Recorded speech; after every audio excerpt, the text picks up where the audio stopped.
Chers élèves, bonjour, j'espère que vous allez bien. Aujourd'hui, on va entamer la section 3 du chapitre 6, Gestion financière, qui porte sur l'adaptation des ressources aux besoins financiers. Alors, cette partie, aujourd'hui, on va, dans cette séance, traiter l'analyse fonctionnelle du bilan. On va voir tout d'abord quelles sont les règles de l'équilibre financier à partir de l'établissement du bilan fonctionnel. Alors, d'abord, pour établir le bilan fonctionnel, on a besoin du bilan comptable. Qu'est-ce qu'un bilan comptable? Donc, le bilan comptable est un document de synthèse. Il est établi à une date donnée, en général au 31/12 de chaque année.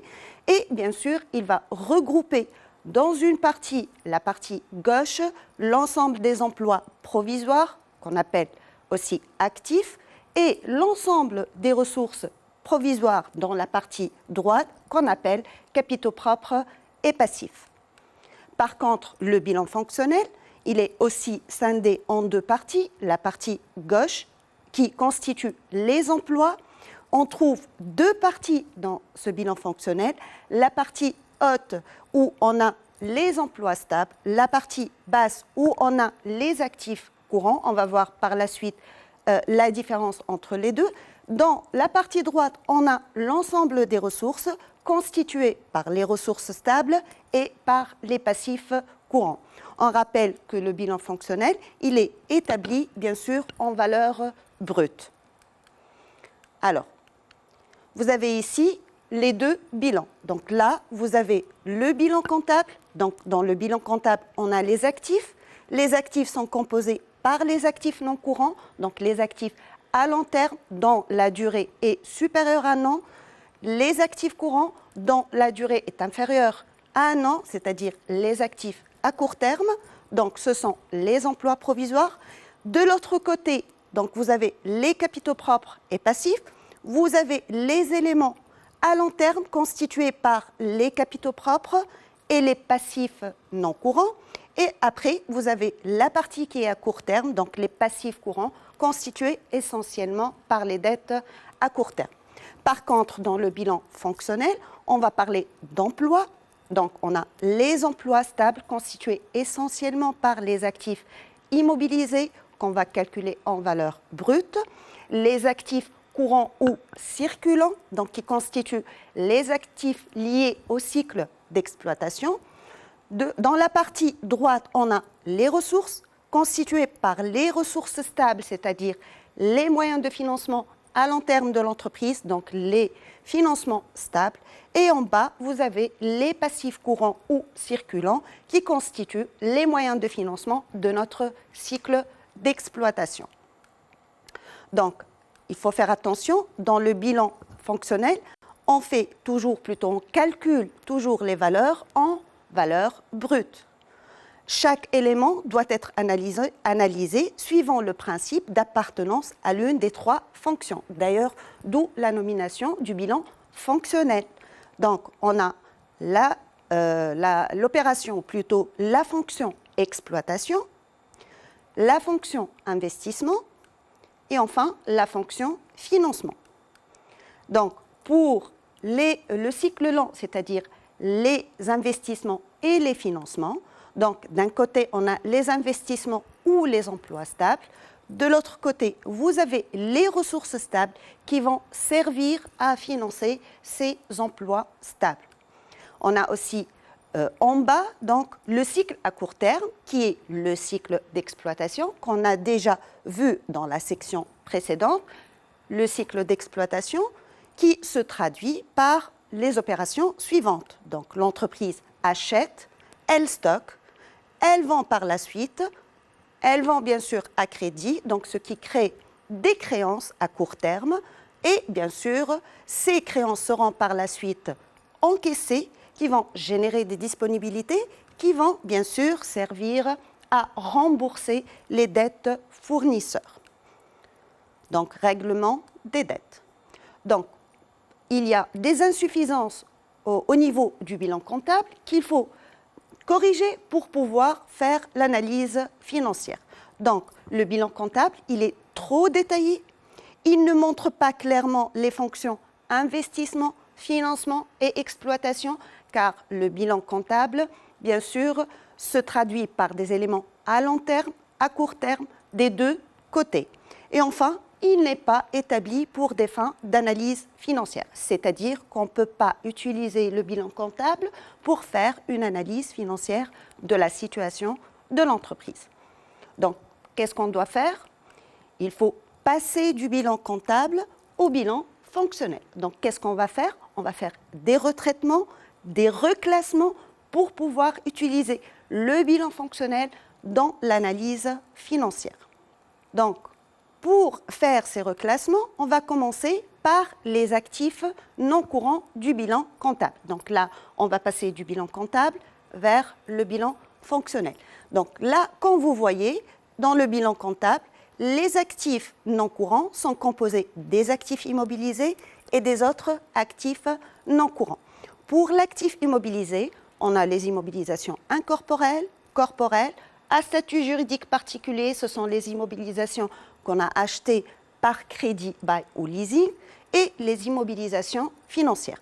Comme vous voyez, donc on a une ligne pour les immobilisations corporelles. Donc là, la valeur qu'on va écrire ici, c'est la valeur d'origine ou la valeur brute qui constitue le coût réel d'acquisition de l'immobilisation, de laquelle on va déduire les amortissements et ou les provisions, donc pour retrouver la valeur nette. Rappelez-vous, lorsqu'on fait le plan d'amortissement des immobilisations, on a une colonne base amortissable ou valeur d'origine, une colonne annuité d'amortissement, une colonne amortissement cumulé et à la fin, on a la valeur comptable nette. Donc pour calculer notre valeur comptable nette, on déduit de la base amortissable ou de la valeur d'origine la somme des amortissements. Donc l'immobilisation incorporelle, par exemple ici, on va mettre la base amortissable ou la valeur d'origine.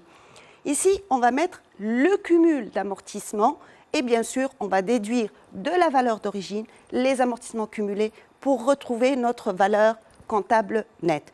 Donc là, dans le total, on va additionner les valeurs comptables nettes. Donc dans notre bilan comptable, le total est calculé à partir des nets. Par contre, dans le bilan fonctionnel, on ne tient pas compte des valeurs comptables nettes, plutôt de la valeur d'origine ou de la valeur brute. Donc, pour reclasser ces différents éléments, donc on a les immobilisations incorporelles en valeur brute qui vont faire partie des emplois stables, c'est-à-dire des investissements à long terme. De même, pour les immobilisations corporelles, on va retenir la valeur brute qui sera reclassée dans les emplois stables. De la même manière, pour les immobilisations à statut juridique particulier, donc en valeur brute, qui va faire partie des emplois stables. Et enfin, pour les immobilisations financières, on va aussi prendre la valeur brute. Et pour les autres actifs non courants, on va prendre la valeur à l'identique, c'est-à-dire le même montant qui figure dans le bilan comptable va automatiquement figurer dans le bilan fonctionnel. Et enfin, par la suite, on va faire le total des emplois stables. Voilà. Donc, je rappelle que, bien sûr, ici, on a les valeurs comptables nettes.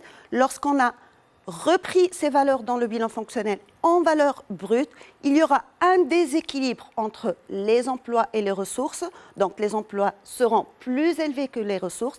Il faudra par la suite faire l'équilibre. C'est pour ça qu'on va additionner les amortissements et les provisions de l'autre côté parmi les ressources, puisque les amortissements et les provisions constituent une source interne pour l'entreprise. Elle fait partie de l'autofinancement et bien sûr, elle sera reclassée parmi les ressources propres. Alors, comme on a établi le reclassement pour les emplois stables, on va passer pour le reclassement des actifs courants. Donc, on va partir du bilan comptable pour établir le bilan fonctionnel. Pour reclasser les actifs courants, on a besoin des éléments d'actifs courants du bilan comptable et on a aussi besoin de la note concernant les liquidités et équivalents de liquidités. Donc, comme d'habitude, pour le stock, on va prendre la valeur brute. Pour les créances clients, on va déjà, d'ailleurs, vous voyez, ici, on l'appelle client et compte rattaché. Dans le bilan fonctionnel, c'est créances clients. Donc, on part de la valeur brute des clients et comptes rattachés, à laquelle on va rajouter les effets à l'escompte qu'on trouve dans la note liquidité et équivalent de liquidité. On va rajouter les effets à l'encaissement. Pourquoi? Parce que vous avez ici liquidité et équivalent de liquidité. C'est quoi un effet à l'escompte? C'est quoi un effet à l'encaissement? Un effet à l'escompte, on l'a déjà vu dans la section précédente, lorsqu'on escompte un effet à la banque pour avoir des liquidités, pour assurer l'activité courante de l'entreprise ou pour financer notre besoin en fonds de roulement. Donc c'est un effet remis à la banque pour être escompté. On n'a pas encore encaissé le montant, la valeur nette de cette escompte, donc de cet effet plutôt, donc ça reste un équivalent de liquidité. Donc dans le bilan comptable, il est considéré comme une liquidité. Par contre, dans le bilan fonctionnel, ça reste toujours une créance tant qu'on ne l'a pas encaissé. C'est pour cette raison qu'on le reclasse parmi les créances clients. De la même manière, pour les effets à l'encaissement, ce sont des effets dont l'échéance est très proche. Donc, l'entreprise remet ses effets à la banque pour les encaisser, mais ils ne sont pas encore encaissés, donc ça reste toujours des créances tant que ce ne sont pas des liquidités ou plutôt de l'argent. Donc, ensuite, on a une valeur ici qui est hors bilan. Elle ne se trouve pas dans les notes des liquidités équivalentes de liquidités. Elle ne se trouve pas dans le bilan de l'entreprise. Ce sont les effets escomptés non échus. Comme son nom l'indique, ce sont des effets qu'on a escomptés, donc qu'on a négocié à la banque, qu'on a cédé à la banque, qu'on a encaissé la somme, bien sûr, de ces effets, mais dont l'échéance n'est pas encore arrivée. Donc, pour l'entreprise, elle a eu ses liquidités, mais tant que l'effet n'a pas été encaissé par la banque, par le client de l'entreprise, ça reste une créance envers l'entreprise. Si jamais ce client est insolvable, la banque se retourne contre l'entreprise pour reprendre la somme qu'elle a déjà versée à notre entreprise. Donc ça reste une créance. Bien sûr, là, c'est une valeur hors bilan, donc elle va faire augmenter les emplois. Et bien sûr, il y aura ce déséquilibre entre les emplois et les ressources. On va voir par la suite qu'on va rajouter cette valeur de l'autre côté du bilan dans la rubrique trésorerie du passif, car ça reste bien sûr une avance sur trésorerie pour l'entreprise accordée par la banque. Donc, une fois on a ces éléments, on peut faire la somme et retrouver le montant des créances clients qu'on a dans le bilan fonctionnel. Donc, pour les autres actifs courants et pour les placements et autres actifs financiers, ils seront repris à l'identique. Ensuite, on peut calculer le total des actifs courants hors trésorerie en additionnant stock, créances clients, autres actifs courants, placements et autres actifs financiers. Pour la trésorerie de l'actif, donc là, vous avez les liquidités équivalentes de liquidités. On a retranché l'effet à l'escompte, l'effet à l'encaissement qu'on a rajouté parmi les créances clients. Donc, qu'est-ce qui reste? C'est le compte banque BIAT, par exemple, solde débiteur, j'insiste sur solde débiteur puisqu'on est dans l'actif du bilan, et bien sûr le compte caisse. Donc, finalement, qu'est-ce qu'on a fait? On a pris le montant des liquidités équivalent de liquidités qui se trouve dans le bilan comptable, duquel on a retranché l'effet à l'escompte et l'effet à l'encaissement. Donc là, qu'est-ce qu'on a fait finalement? On a reclassé les effets à l'escompte des liquidités vers les créances clients, les effets à l'encaissement des liquidités vers les créances clients. Après, bien sûr, on va faire total des actifs courants hors trésorerie plus la trésorerie de l'actif et on trouve bien sûr notre total des actifs courant. Donc, pour les ressources, donc on passe au côté droit, bien sûr, du bilan fonctionnel. Donc, on part du bilan comptable, on va prendre la rubrique capitaux propres du bilan comptable. Alors, pour nous, ce qui compte, c'est le total des capitaux propres avant affectation, donc du résultat de l'exercice, c'est-à-dire avant la répartition du résultat. Donc, il va faire partie des ressources propres. Donc, rappelez-vous, tout à l'heure, on a rajouté du côté de l'actif les amortissements et les provisions en prenant les valeurs en valeur brute et non pas en valeur nette. Et on a dit qu'on va les rajouter de l'autre côté parmi les ressources propres puisqu'il s'agit d'une source interne, puisqu'il s'agit d'un autofinancement.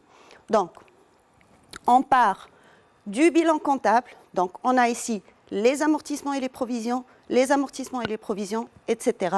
Donc, qu'est-ce qu'on va faire? On va essayer d'additionner ces amortissements, donc amortissement des immobilisations incorporelles, amortissement et provision des immobilisations corporelles, plus les amortissements des immobilisations à statut juridique particulier, plus la provision des immobilisations financières.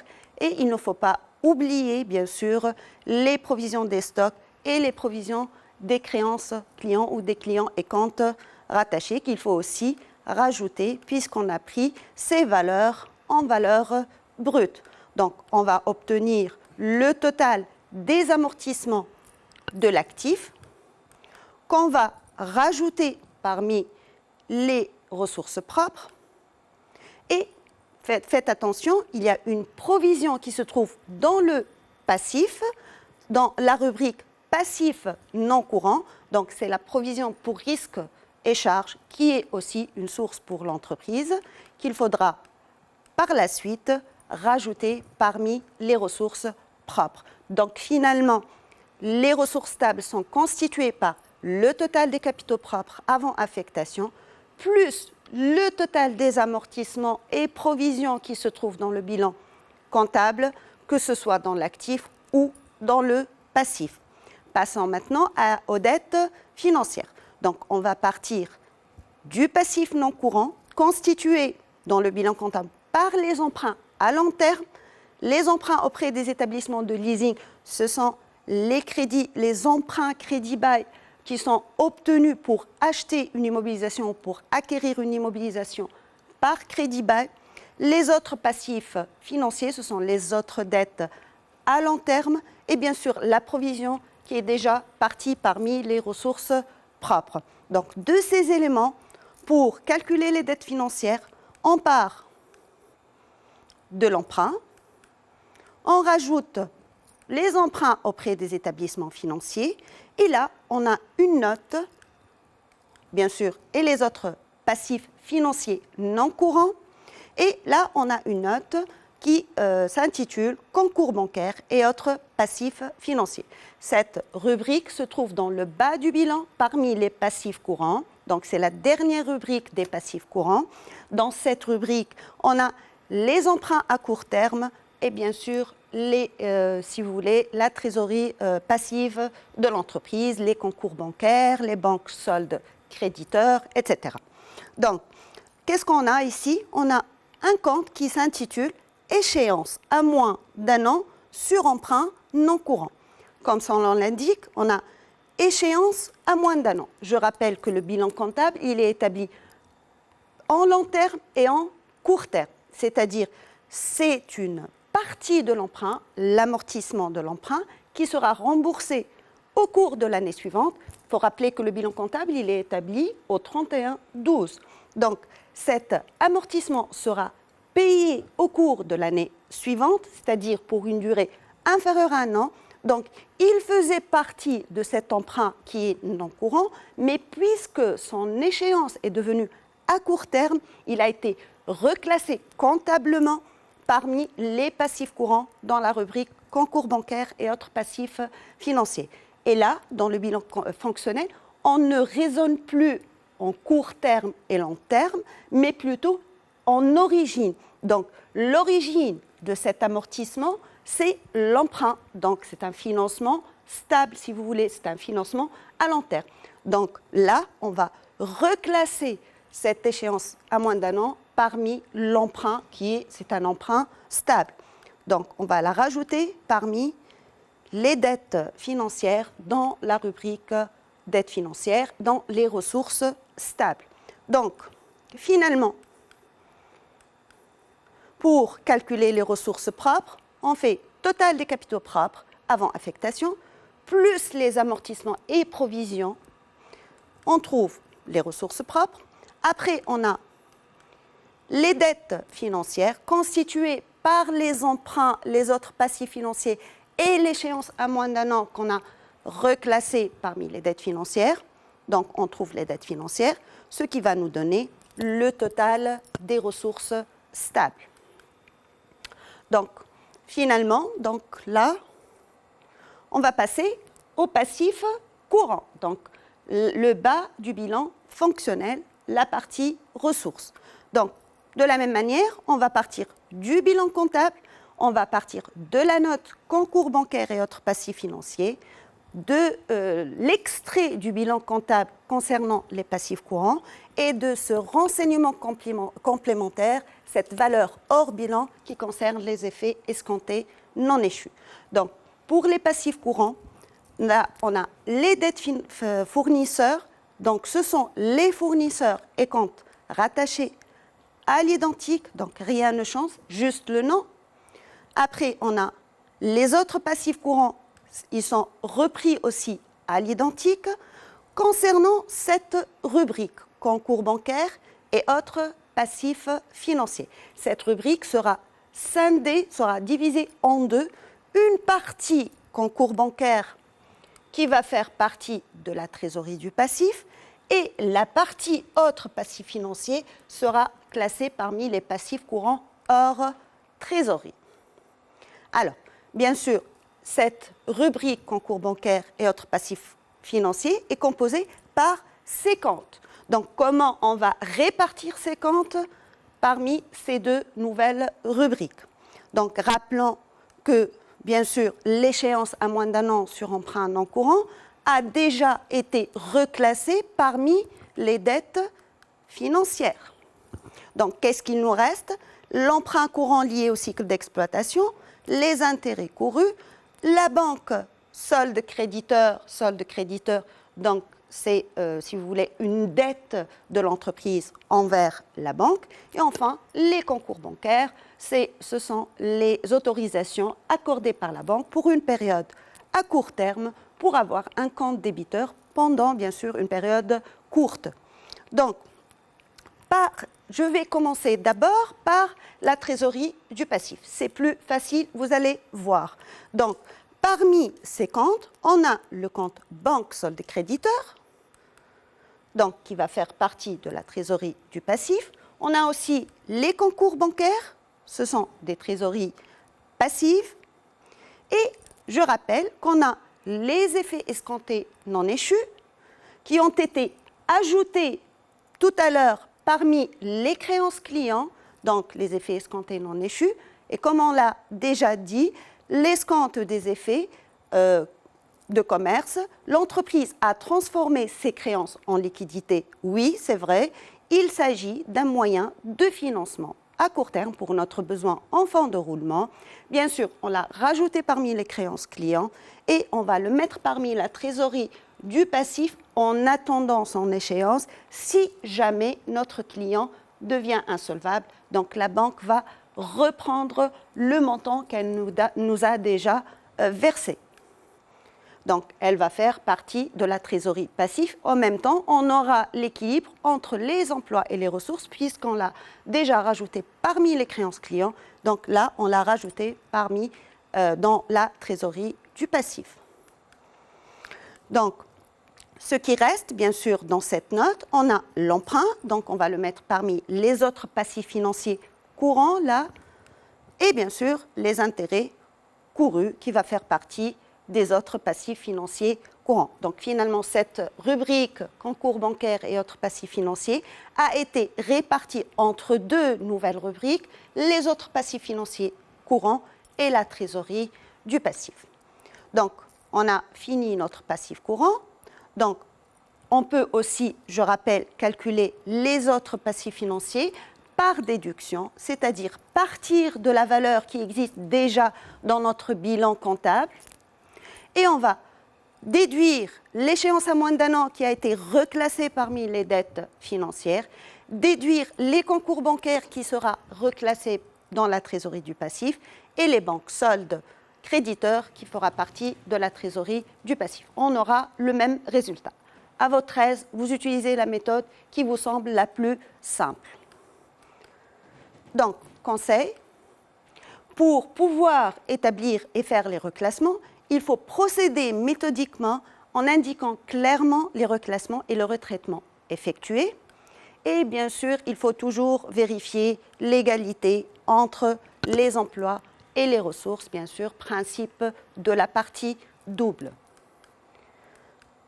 Donc, la présentation du bilan fonctionnel sera donc, du bilan fonctionnel plutôt simplifié, sera donc comme suit. Donc, l'autre, c'est un bilan fonctionnel détaillé. Là, on va faire un bilan fonctionnel condensé, un bilan fonctionnel en grande masse. Donc, il y aura les emplois stables, les actifs courants hors trésorerie, la trésorerie de l'actif, et de l'autre côté, vous aurez les ressources stables, les passifs courants hors trésorerie et la trésorerie du passif. Donc, à partir du bilan fonctionnel détaillé, on va reprendre le total des emplois stables ici. Pour l'actif courant hors trésorerie et la trésorerie de l'actif, on va reprendre ces valeurs des actifs courants. Donc là, on a total des actifs courants hors trésorerie. On le reprend là en vert, donc ça sera pour la même couleur. Pour la trésorerie de l'actif aussi, on va mettre la valeur ici. Après, on aura le total des emplois. Et de l'autre côté, on reprend le total des ressources stables, qui sont les ressources propres plus les dettes financières, qu'on va reprendre ici. Et du passif courant, on reprend les passifs courants hors trésorerie ici, et la trésorerie du passif ici. Et bien sûr, le total des ressources est toujours égal au total des emplois. Donc, pour essayer de mieux comprendre ces reclassements, on va établir, ou plutôt on va essayer de faire une activité. Donc l'entreprise Panda est une entreprise industrielle spécialisée dans la fabrication des produits sanitaires. Pour l'éclairer sur la situation financière de son entreprise, son directeur financier demande votre aide afin d'établir son bilan fonctionnel et de juger sa situation financière. Pour l'analyse du bilan fonctionnel, on vous communique le bilan comptable au 31/12/2019 et 2018 et les notes afférentes. Donc, premièrement, on va essayer d'établir le bilan fonctionnel au 31/12/2019. Donc, là, vous avez le bilan comptable avec, bien sûr, les différents éléments et bien sûr, pour les 2 années 2019 et 2018. Donc, vous avez le bilan comptable jusqu'à le total des actifs en bas et de l'autre côté, vous avez le total des capitaux propres et passifs. Vous avez les notes dont on a besoin pour faire les reclassements et la valeur hors bilan qui concerne les effets escomptés non échus qui sera de 10 000 pour l'année 2019 et 0 pour l'année 2018. Donc, on va commencer méthodiquement par le reclassement des actifs non courants parmi les emplois stables. Donc, on va reprendre les valeurs brutes des différentes immobilisations et les classer parmi les emplois stables. Donc là, on aura 92 000, 400 000 pour les immobilisations corporelles, la valeur brute des immobilisations à statut juridique particulier, 45 000, et enfin, les immobilisations financières, 36 000, et pour les actifs non courants, on a dit qu'on va les reprendre à l'identique, donc, puisque c'est 0, donc ça n'aura aucun effet. Après, on calcule le total des emplois stables, on a 573 000 dinars. On passe maintenant au reclassement des actifs courants. Donc, de la même manière, on va prendre les valeurs brute, donc 215 000 sera mise dans la rubrique stock. Alors, pour les créances clients, je rappelle qu'on part des clients et comptes rattachés en valeur brute à laquelle on va rajouter, à partir de la note liquidité équivalent de liquidité, les effets à l'encaissement et les effets à l'escompte. Donc, plus 8 000, plus 23 000. Et il ne faut pas oublier les effets escomptés non échus, cette valeur hors bilan qui va faire partie aussi des créances clients, plus 10 000, ce qui va donner un total de 91 300 dinars. Donc, on fait le calcul et bien sûr, on la met devant la rubrique créances clients. Pour les autres actifs courants et les placements et autres actifs financiers, donc les valeurs seront à l'identique, donc 42 000, 39 800. Après, on calcule le total des actifs courants hors trésorerie. On aura une valeur de 388 100 dinars. Concernant la trésorerie de l'actif, comme tout à l'heure, on va partir des liquidités et équivalents de liquidités du montant qui existe dans le bilan comptable, c'est-à-dire 204 000. On a besoin aussi de la note concernant les liquidités et équivalents de liquidités. De cette note, on va prendre les effets à l'encaissement, donc qui constituent dans le bilan fonctionnel une créance, donc qu'on va retrancher du montant 204 000, donc moins 8 000. On va prendre les effets à l'escompte qu'on va aussi retrancher puisqu'ils ont été reclassés parmi les créances clients. Et bien sûr, faites attention, ne jamais retrancher les effets escomptés non échus, car ces effets ne figurent pas dans la note liquidité équivalent de liquidité, c'est-à-dire que leur montant n'est pas compris dans ce montant, c'est-à-dire dans 204 000 dinars. Donc finalement, on va faire 204 000 dinars, moins 8 000, moins 23 000, ce qui va nous faire un total de 173 000 dinars. Donc cette valeur va être mise dans la note, ou plutôt dans la rubrique trésorerie de l'actif. Après, on va faire le total des actifs courants en additionnant le total des actifs courants hors trésorerie plus la trésorerie de l'actif. Donc on aura un total de 561 100. Donc finalement, si on veut récapituler, on va avoir les emplois stables pour un montant de 573 000, les actifs courants 561 100. Donc le total des emplois, c'est le total des emplois stables plus le total des actifs courants, donc ce qui va faire un total d'1 134 100 dinars. On va passer maintenant à la partie ressources. Donc, on va commencer par les ressources stables. Donc,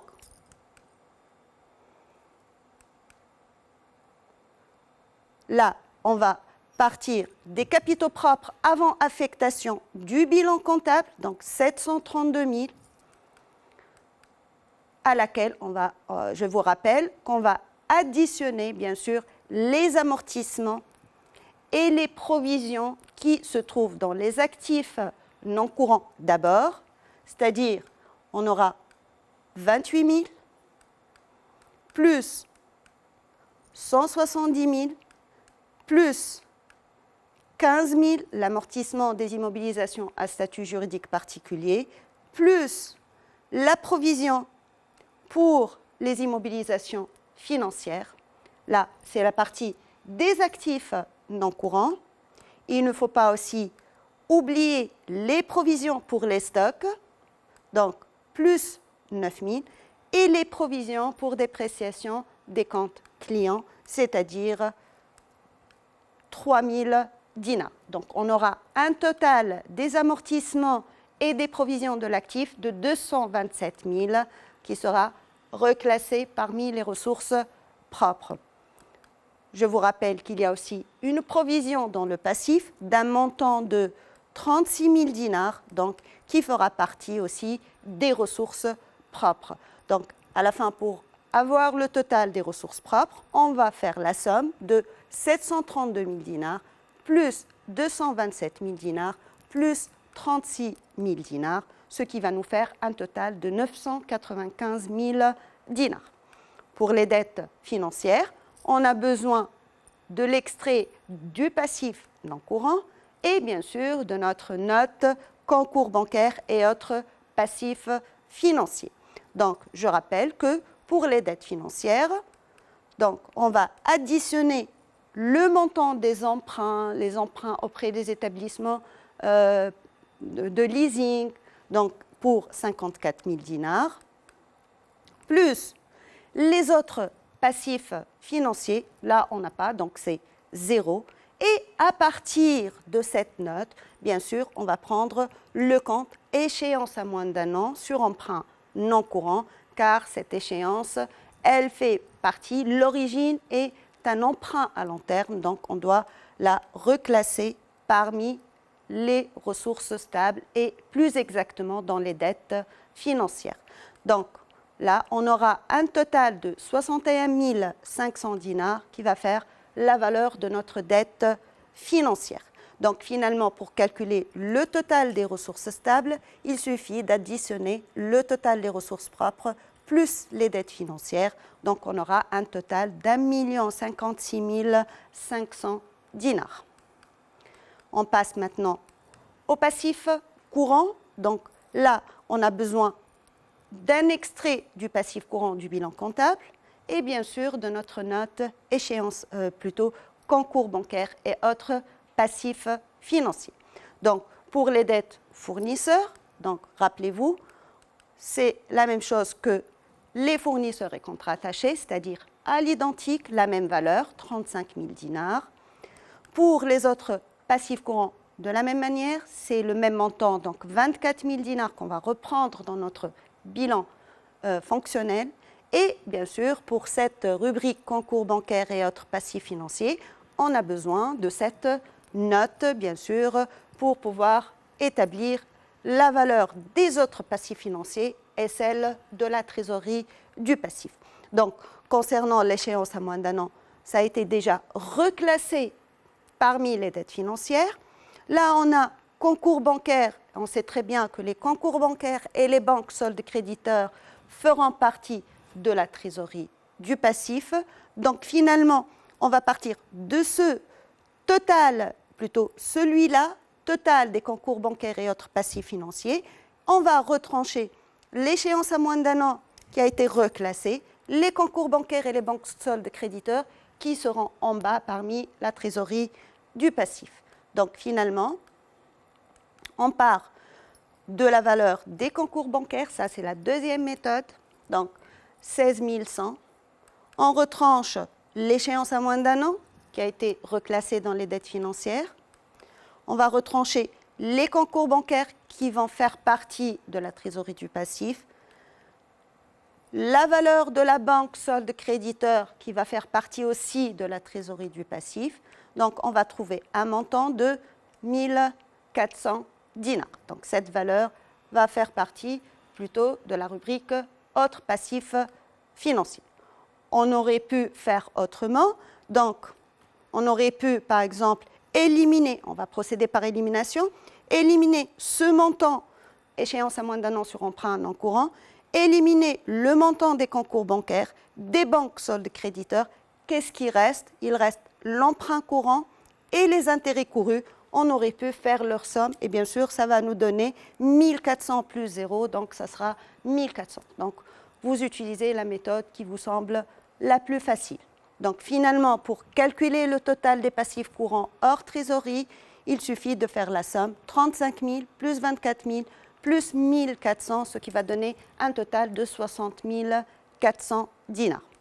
Pour la trésorerie du passif, donc, on part de la note concours bancaire et autres passifs financiers. Donc, on prend la valeur des concours bancaires, 3 000, plus la valeur du compte banque solde créditeur, 4 200 dinars.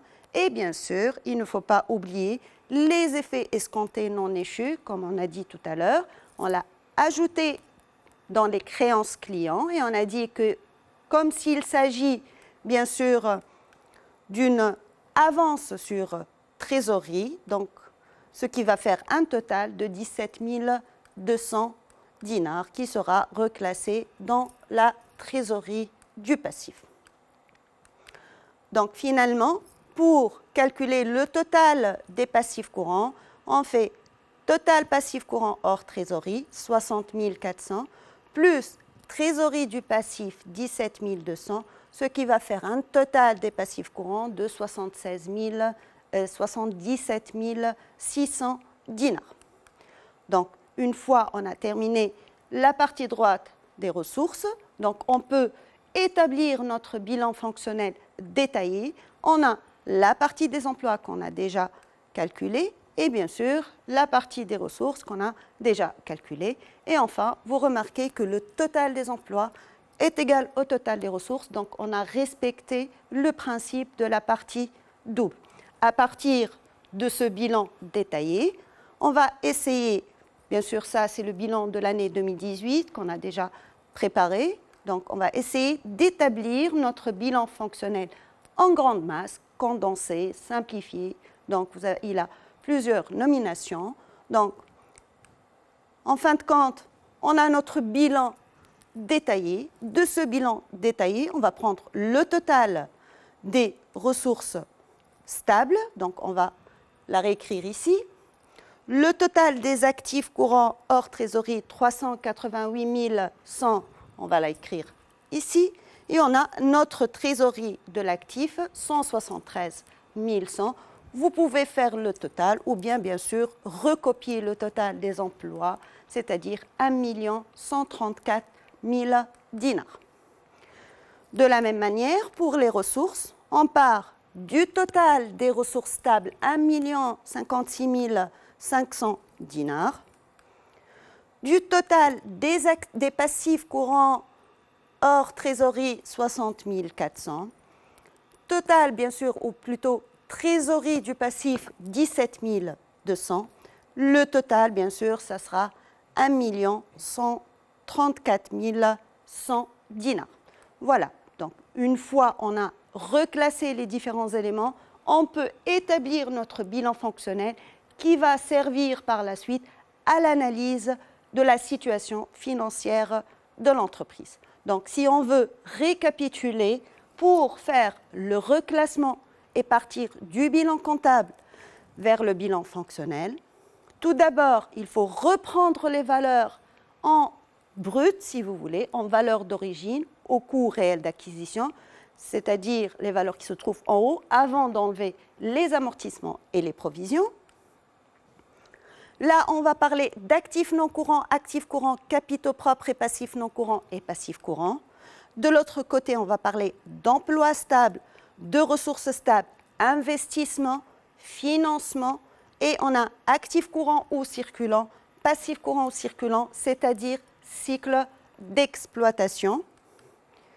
Il y a des reclassements qu'on a effectués dans le même côté, c'est-à-dire on a fait moins plus du même côté, c'est-à-dire que le total n'a pas changé. Donc ce sont les effets à l'encaissement et les effets à l'escompte qui ont été reclassés des liquidités vers les créances clients.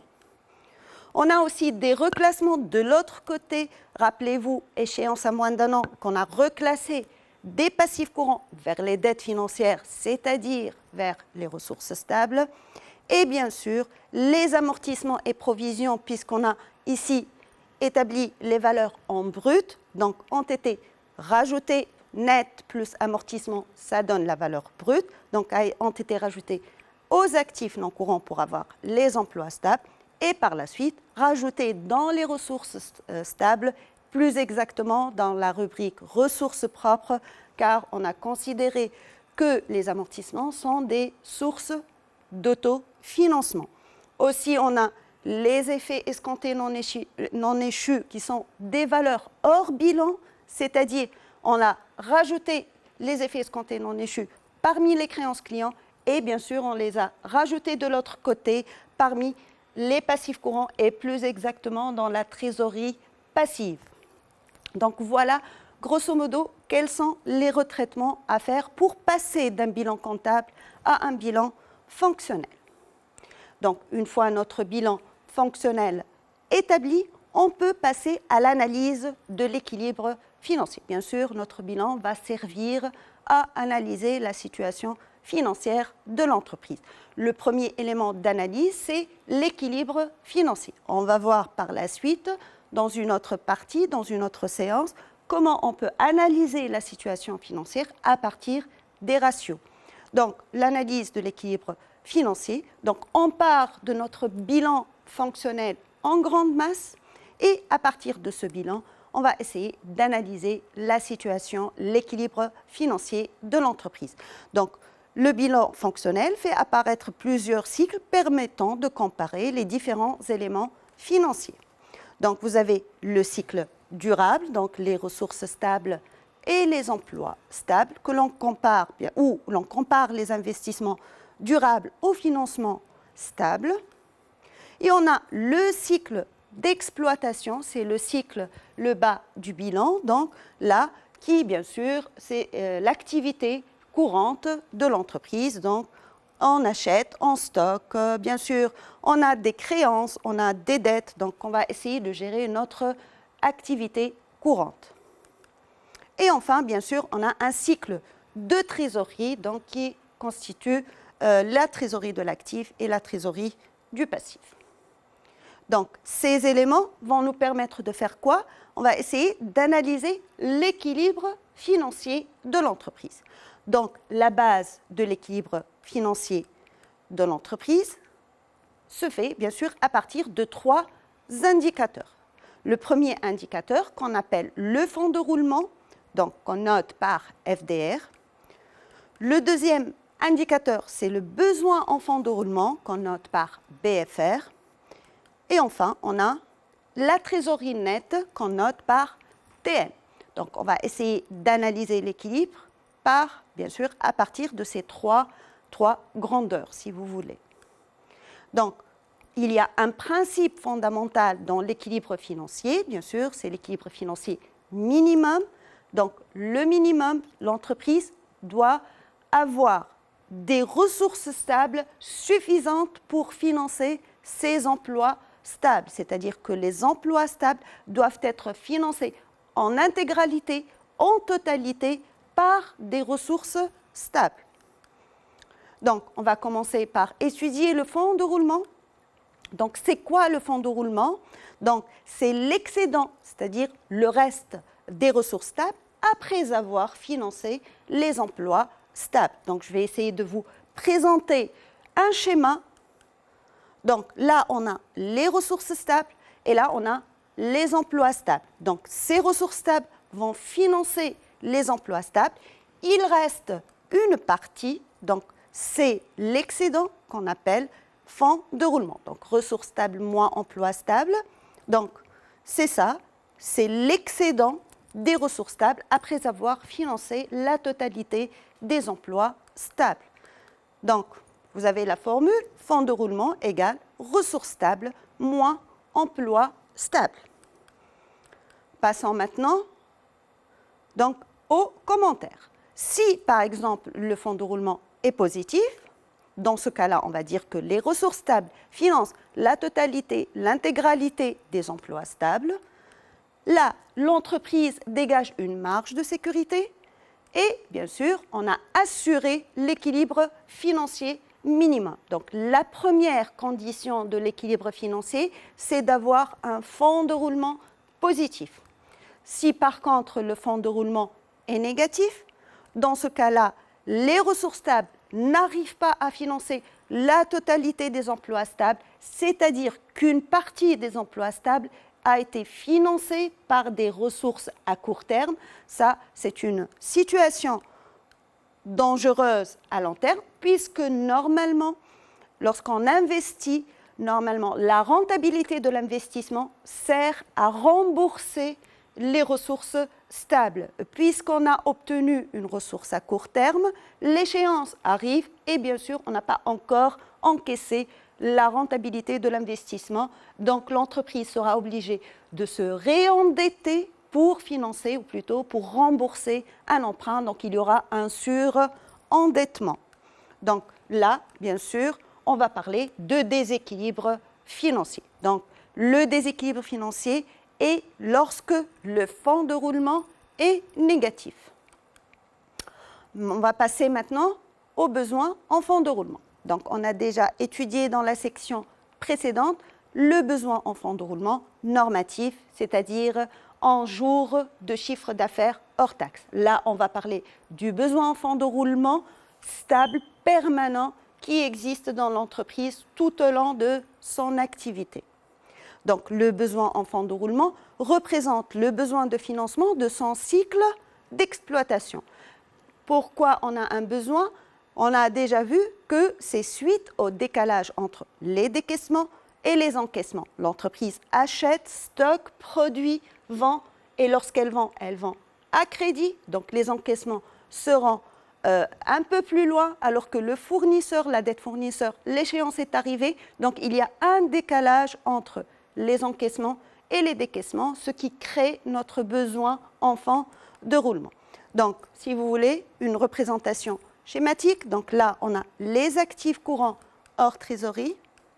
Là, on a les passifs courants hors trésorerie. Donc, trésorerie, elle est, bien sûr, elle n'est pas comptée dans le calcul du besoin en fonds de roulement.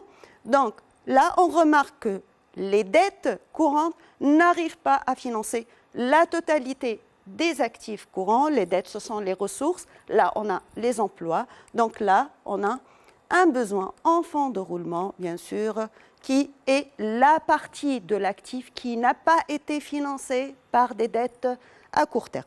Donc, la formule sera donc actifs courants hors trésorerie moins les passifs courants hors trésorerie. Donc, c'est la partie de l'actif courant qui n'a pas été financée par des dettes courantes, bien sûr, hors concours bancaire, hors trésorerie du passif, si vous voulez.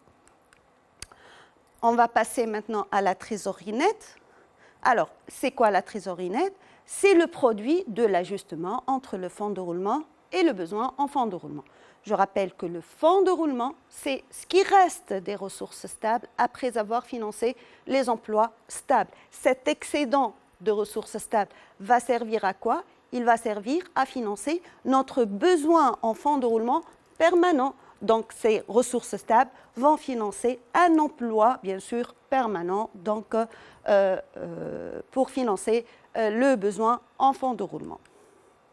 Donc, on peut calculer notre trésorerie nette en déduisant du fonds de roulement le besoin en fonds de roulement, ou bien on peut utiliser une autre formule en déduisant de la trésorerie de l'actif notre trésorerie du passif. Et c'est tout à fait normal, puisque si le fonds de roulement ne suffit pas si le fonds de roulement suffit pour financer le besoin en fonds de roulement, le reste sera affecté à la trésorerie, d'où une trésorerie nette positive. Donc, on aura une trésorerie de l'actif supérieure aux trésoreries du passif.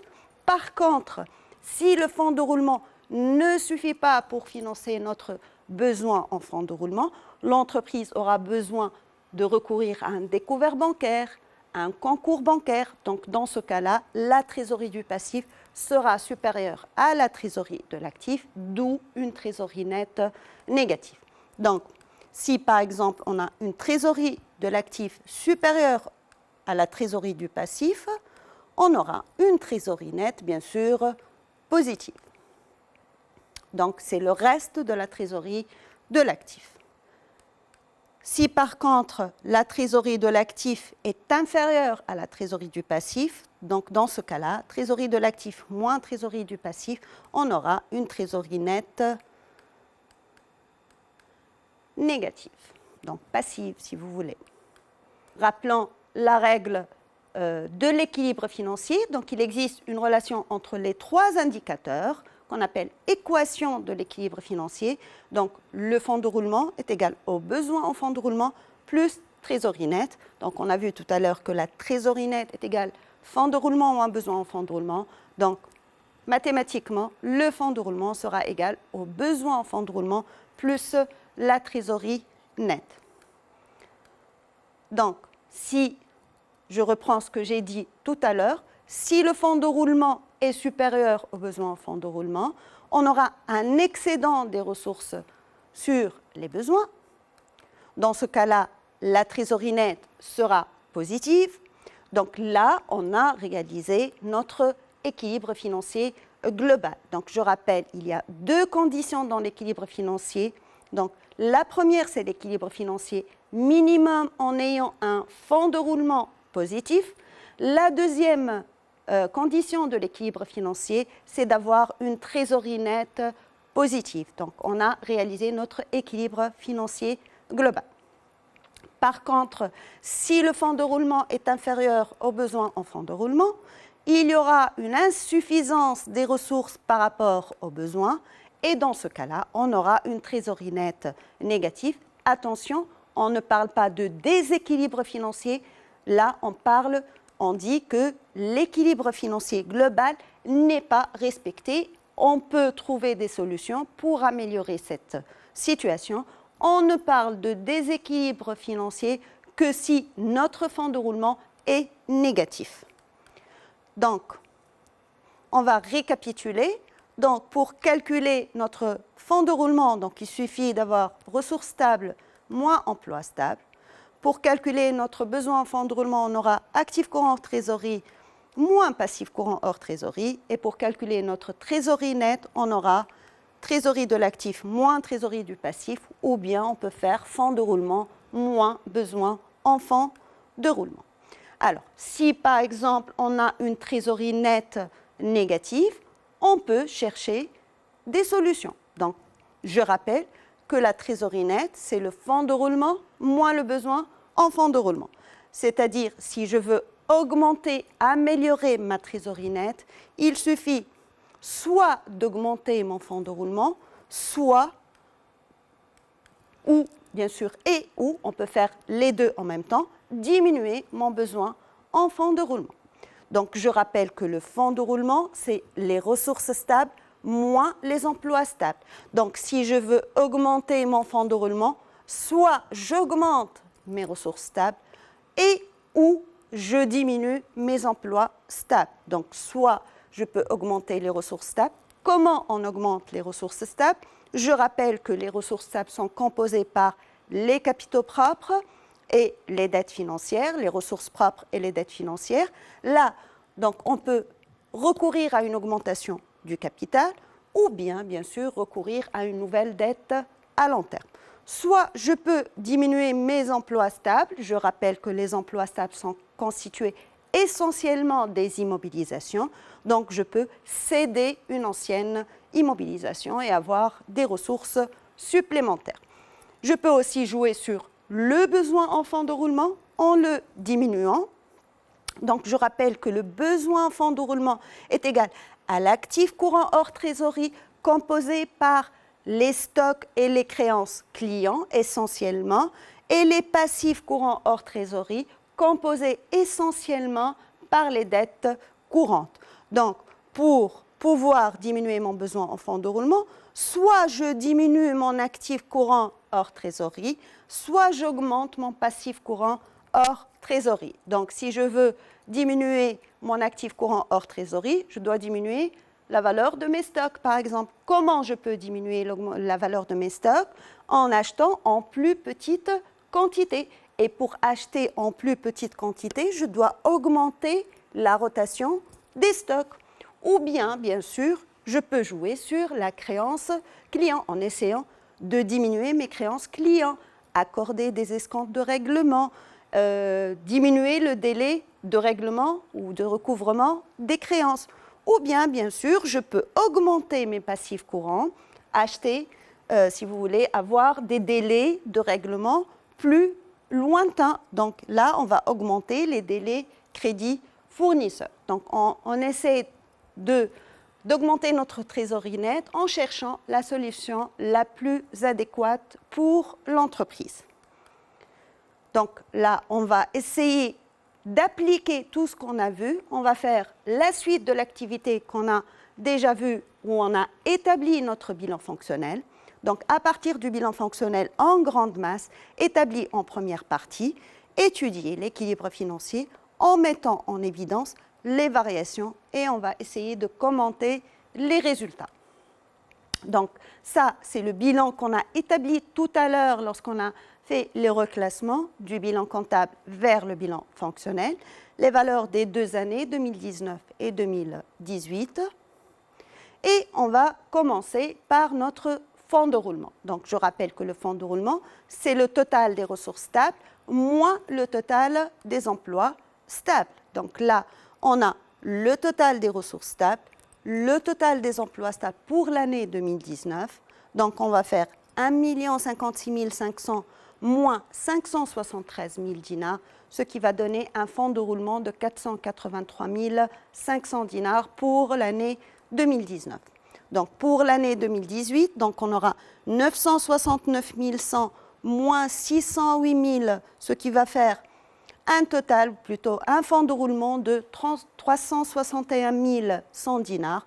Et pour calculer la variation, bien sûr, là on va calculer la variation en dinars, donc on va faire la valeur finale moins la valeur initiale, donc l'année 2019 moins l'année 2018, donc on aura 483 500 moins 361 100, donc on a une variation de 122 400 dinars, c'est-à-dire que notre fonds de roulement a augmenté de 122 400 par rapport à l'année 2018. Alors, on passe maintenant au calcul du besoin en fonds de roulement. Donc, le besoin en fonds de roulement, c'est l'actif courant hors trésorerie moins le passif courant hors trésorerie. Donc, un petit rappel sur le bilan fonctionnel condensé. Donc, on a les différentes valeurs. Donc, on va faire actif courant hors trésorerie de l'année 2019 plutôt, moins le passif courant de l'année 2019. Donc, on aura 388 100 moins 60 400. Donc, un besoin en fonds de roulement de 327 700 dinars. De la même manière, on va calculer le besoin en fonds de roulement de l'année 2018, ce qui va donner une valeur de 327 100 dinars. Ici aussi, on va faire la variation, c'est-à-dire le besoin en fonds de roulement de l'année 2019 moins le besoin en fonds de roulement de l'année 2018. Donc 327 100 moins 327 700 plutôt, moins 327 100, on aura une variation de 600 dinars. Donc là, le besoin en fonds de roulement a augmenté de 600 dinars en 2019 par rapport à 2018. Pour le calcul de la trésorerie nette, donc je vais essayer d'utiliser les deux méthodes. Là, vous devriez faire attention, tout dépendra bien sûr de la question posée. Si par exemple on vous demande de calculer la trésorerie nette à partir du bilan, donc dans un bilan, on ne trouve pas de fonds de roulement et de besoins en fonds de roulement, on trouve une trésorerie active et une trésorerie passive. Là, vous devriez utiliser la première formule. Il y a aussi une autre question. Parfois, on vous demande de calculer la trésorerie nette et dans une autre question, juste après, on vous demande d'établir la relation entre les trois indicateurs. Dans ce cas-là, vous n'avez pas le droit d'utiliser la même formule deux fois dans la même question. Donc, dans ce cas-là, il faut utiliser la première formule dans la question précédente et la deuxième formule dans la question suivante.